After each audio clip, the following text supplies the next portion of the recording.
the Romney folks do whatever they're told. So they were told to stay home, and so they stayed home.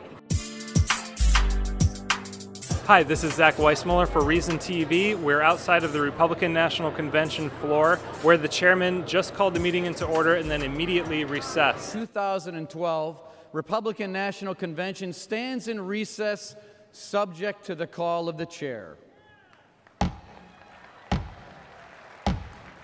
Interestingly, a large number of the delegates on the floor were not Romney supporters, but instead stood behind Congressman Ron Paul. Many of the RNC delegates were told not to bother coming out because of the inclement weather, but of course, Ron Paul supporters cannot be stopped by Hurricane Isaac. Are you a Mitt Romney supporter?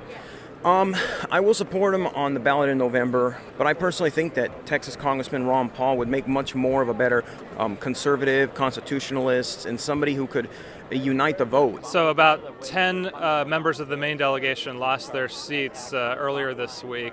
Where are we with that? What do you expect going forward? Well, tomorrow when we want to try to fight and make an amendment to that motion that the Maine delegation gets seated in full as they were elected at the Maine State Convention. That's the Maine's Alamo. I mean, that's our last-ditch effort. A disproportionate amount of people I've been going up to today have told me that they are Ron Paul supporters. I'm actually having trouble finding a Romney supporter. Part of it is I just think there are more Ron Paul people here. We came here to come to the convention floor, and initially we were told there was nothing going to be happening today, so a lot of the buses that transport delegates from the various hotels to the convention were not running.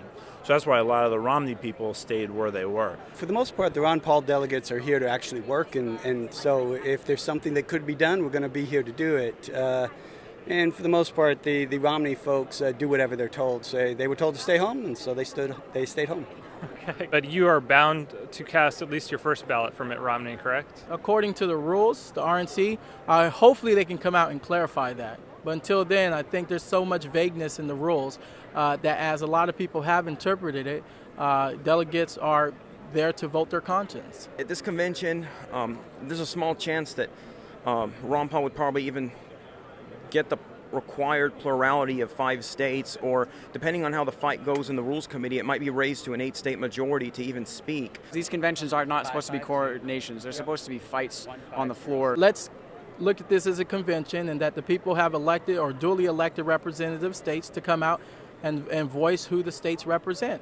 And once when the convention convenes and the roll calls are made, we'll find out if Mitt Romney has a nomination or not. Do you still expect to be able to put up a little fight? We expect to put up a little bit of a fight. Whether we'll be successful or not is a whole other question.